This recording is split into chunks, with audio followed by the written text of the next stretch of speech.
Fala galerinha, beleza com vocês? Tudo tranquilo? Então, hoje a gente vai ter um papo bem bacana sobre engenharia de software e todo o processo de desenvolvimento que reúne, né, aí todas as ferramentas e procedimentos que envolvem aí a parte de desenvolvimento de software.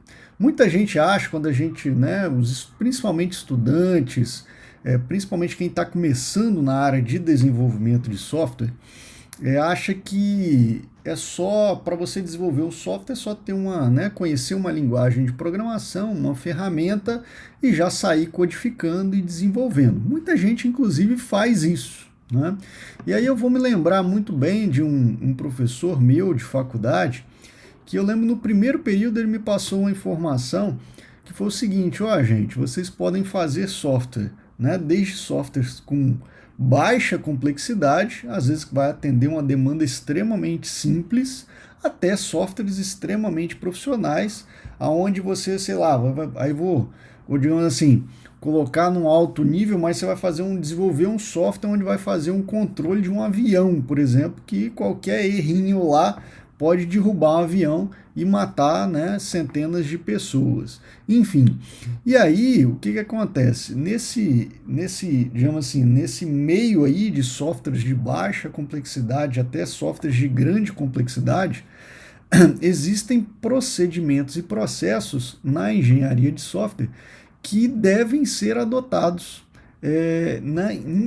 digo assim, inúmeras vezes, né? Muitas das vezes os softwares eles não começam com o desenvolvimento, você logo codificando. Normalmente a ideia está na cabeça de uma pessoa, em grande parte das vezes a ideia está na cabeça de uma pessoa e você vai transformar a ideia da cabeça da pessoa em um software propriamente dito. E aí, nesse meio tempo, existem vários procedimentos necessários e que eu gostaria de passar algumas coisas para vocês que envolvem esse tipo de conhecimento. Vamos lá então? Então, olha só. A engenharia de software é um conjunto de processos, igual eu falei, para a construção de um software com início, meio e fim bem definidos.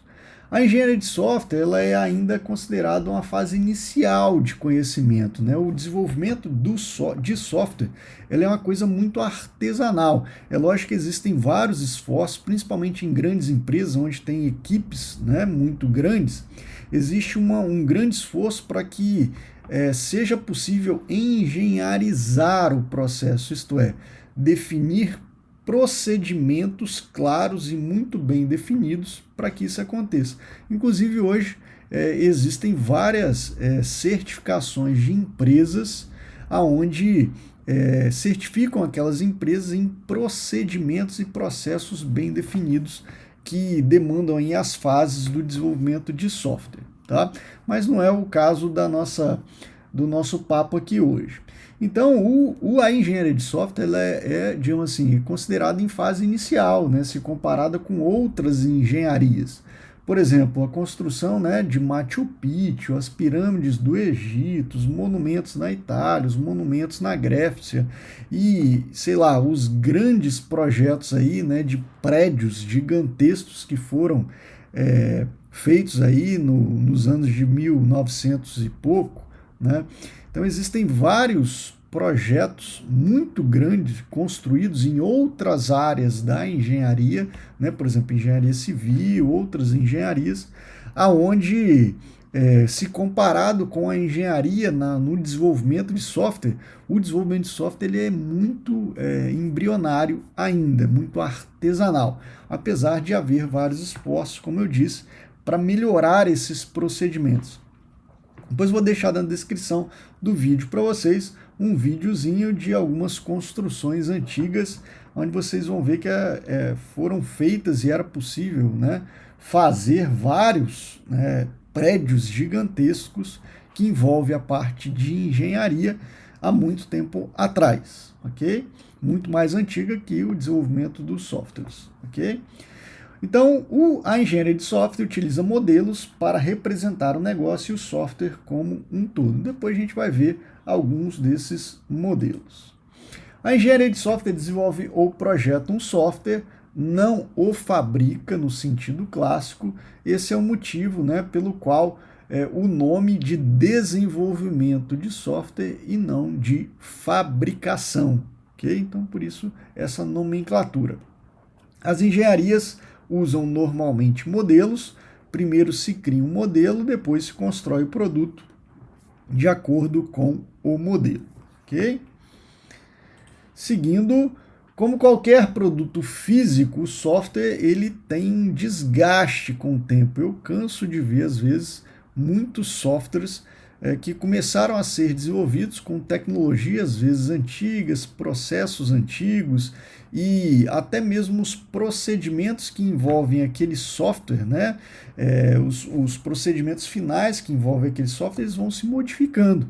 E aí começam a acontecer os famosos remendos nos softwares que, com o tempo, isso vai desgastando o software, né?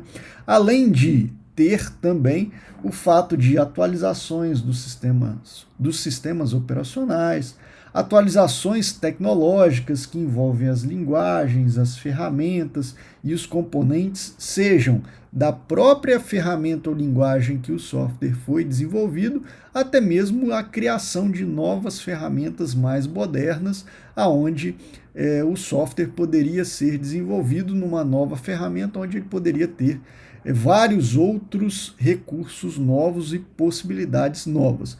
Porém, dependendo do tamanho do software, você começar um projeto, né, ou refazer o mesmo projeto do zero é extremamente custoso. Tá? Então, tem que se analisar muito bem na engenharia de software. Há essa fase de análise de qual ferramenta escolher, enfim. Existe toda essa análise aí, mas não tem jeito, não tem para onde correr. Com o tempo, o software se desgasta. E até mesmo o desenvolvimento de novas funcionalidades do software, onde você acaba remendando, que a gente brinca, né? O termo vai remendando, e isso vai acabando desgastando o software em si também. E aqui tem uma imagem, né, de uma brincadeira que rola muito na engenharia de software, que é o seguinte, né? Tudo começa com a explicação lá do cliente. Então aqui, como o cliente explicou, como o líder do projeto entendeu, como o analista projetou, como o programador construiu, como o consultor de negócios descreveu, como o projeto foi documentado. Isso aqui é bem bacana, né? Então, normalmente aí não é uma regra, mas em muitos casos existem muitos softwares aí no mercado que não tem documentação nenhuma, por isso até uma imagem vazia aqui. Que funcionalidades foram instaladas, como o cliente foi cobrado. Aqui é uma imagem que eu não concordo muito com ela, que normalmente tem muito cliente chorão aí e que normalmente não valoriza o software, né? Acredito que a grande visão do cliente hoje, né, ele não tem uma valorização muito grande do software, né? Ele não vê o software como algo realmente essencial ou que tem um valor muito grande, né? Hoje é extremamente difícil você precificar software justamente por essa falta de valorização dos clientes. Talvez os clientes acham aí que é uma coisa que você só manda lá, né, escreve uma frase e o computador lá já faz tudo, né? E não é assim que a coisa acontece, tá? Então não concordo muito com essa imagem aqui. Como foi mantido, né? E o que o cliente realmente queria. Então, para vocês verem aí que há diversas distorções, ou podem haver diversas distorções nesse meio do caminho aí, da fase de concepção até a fase final lá, né? E se você não tiver fases bem definidas e descrever muito bem todas essas fases, pode acontecer até mesmo do software estar pronto e não era nada do que o cliente queria, e ele não faz nada do que o cliente estava precisando. Tem que tomar um cuidado danado com isso. Eu já presenciei, já vi vários projetos fracassados e que aconteceram isso, né? Não foi só um, não, foram vários. E o que é um software de qualidade? Isso é uma pergunta que eu sempre gosto de fazer para os meus alunos, né? O que é um software de qualidade? Na minha visão, O software de qualidade é aquele que satisfaz os requisitos solicitados pelo usuário e nem sempre é feito com a tecnologia ideal. Às vezes aqui eu gosto de chamar muito a atenção dos estudantes, porque às vezes a gente começa a estudar, né, sobre desenvolvimento de software, sobre tecnologia e tudo, e a gente fica apaixonado pela tecnologia, né? E a tecnologia ela é só um meio, pessoal, para você alcançar um determinado objetivo. Então, o importante é o objetivo, o importante não é a tecnologia. Então, às vezes, a gente fica tão apaixonado pela tecnologia e acha que a tecnologia é a mais importante. Não é. Eu vejo vários softwares, né, desenvolvidos com tecnologias, às vezes, bem antigas e ultrapassadas, e softwares muito bons que atendem até hoje uma determinada demanda. Isso é o que importa? O que importa é atender a demanda. Então, se você tem um software A, né, que atende aquela demanda, mas não foi desenvolvido com a tecnologia mais atual e tal, beleza, mas atende a demanda, ele é muito melhor que um software B que, sei lá, desenvolvido na melhor tecnologia, com inteligência artificial, tal, o que há de melhor no suprassumo tecnológico, mas não atende aquela determinada demanda. Então, enfim, o software que atende a demanda é o melhor. Tá? Nem sempre, às vezes a gente fica tão apaixonado pela tecnologia e às vezes a gente é conduzido em achar que a gente tem que fazer sempre tudo com a melhor tecnologia do mundo. E não é assim que a coisa funciona. Você pode adotar uma tecnologia às vezes antiga, mas vai atender a demanda da pessoa lá. O importante é atender a demanda. E o ideal, o cenário ideal, né? Que o software, né, deve ser fácil de manter, ter boa performance, ser confiável e fácil de usar. Isso aí é meio utópico, ok? E o que é uma modelagem, o que é um modelo no processo de desenvolvimento de software? Um modelo é uma simplificação da realidade, ok? E aí existem vários modelos, talvez a linguagem de modelagem mais utilizada aí no universo de desenvolvimento de software seja a UML, né, que é digamos assim, um guia de linguagens e possibilidades para que você consiga modelar um software e construir vários modelos. E aí vou fazer uma analogia daqui a pouco com isso. Algumas premissas: organização, visa qualidade, produtividade e efetividade. Então, por exemplo, você vai construir uma casa, né? Quando você vai construir uma casa, você já começa lá subindo tijolo? Né? Normalmente não, ok? Pode ter até um ou outro lá que já começa a casa lá levantando tijolo, levantando parede, enfim, né? Mas normalmente, em 99% dos casos, né? E outra, se você começar lá já botando tijolo, levantando parede, é muito provável que a coisa vai dar errado. Normalmente uma casa, né, fazendo uma analogia, ela tem um projeto arquitetônico e tem vários projetos envolvidos, né, onde o construtor, o pedreiro, vai seguir aquele projeto. Isso acontece a mesma coisa com o desenvolvimento de software. O ideal é você fazer alguns projetos, alguns modelos, ok? E aí na arquitetura e na engenharia, por exemplo, aqui tem uma planta simples, só para você ter uma visão geral, e aqui uma planta detalhada, percebe aí, ó? Tem uma diferença. Então existem vários modelos e formas diferentes para você detalhar um determinado desenvolvimento. E aí, dependendo do tamanho do projeto, lá na engenharia civil, na arquitetura, eu tenho lá, por exemplo, uma planta baixa, um projeto hidráulico, um projeto elétrico, projeto de iluminação, projeto de gesso e assim sucessivamente. No desenvolvimento de software é a mesma coisa, dependendo do projeto, dependendo do grau de complexidade, você pode fazer vários modelos, né? E isso a UML nos ajuda bastante nisso. Não vou entrar em detalhes em quais os modelos da UML, mas aqui é só para passar uma visão geral que é possível e é correto você fazer alguns modelos na engenharia de software quando você vai desenvolver um software. E por que a gente faz uma modelagem do software? Justamente porque a gente constrói modelos de forma a atender melhor o negócio e o sistema que estamos desenvolvendo para documentar o que foi decidido, seja para o cliente ou para a equipe de desenvolvimento. Ok? Benefícios da modelagem de software.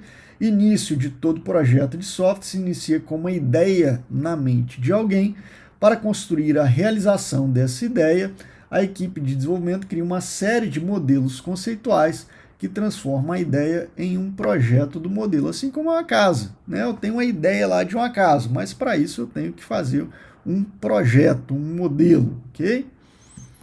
Todos os sistemas possuem um ciclo de vida, ou seja, todos eles passam pelos estágios, né? Por alguns estágios, isto é, ideia, concepção, isto é, para quem o que vai fazer. Depois vem a fase de análise de requisitos, que é o levantamento detalhado do que o software vai ter e suas funcionalidades. Depois o planejamento do projeto de software, desenvolvimento, foco no processo de desenvolvimento e implementação do sistema, tendo como base o projeto de software, levantamento e configurações de hardware, codificação, testes, enfim, o desenvolvimento propriamente dito. Percebam que antes do desenvolvimento tem várias coisas envolvidas aqui, desde a ideia, concepção, análise, levantamento de requisitos, planejamento, perceberam? Então, depois vem o desenvolvimento, e, por fim, a parte de manutenção, né, com foco nas mudanças, isto é, modificações do hardware, caso necessário, modificações do projeto, codificação e testes novamente em relação às mudanças. Beleza, pessoal? A gente, né, fica por aqui. É a primeira parte, essa é a primeira parte. Depois vou fazer uma segunda aulinha aí, continuação a essa aula, que a gente vai detalhar um pouco melhor essas fases, né, do desenvolvimento de software, para vocês terem uma ideia melhor.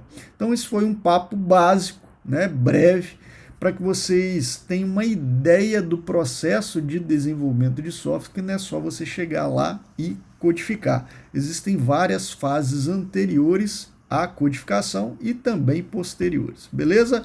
Nos vemos daqui a pouco, então, na próxima aula. Até mais, pessoal.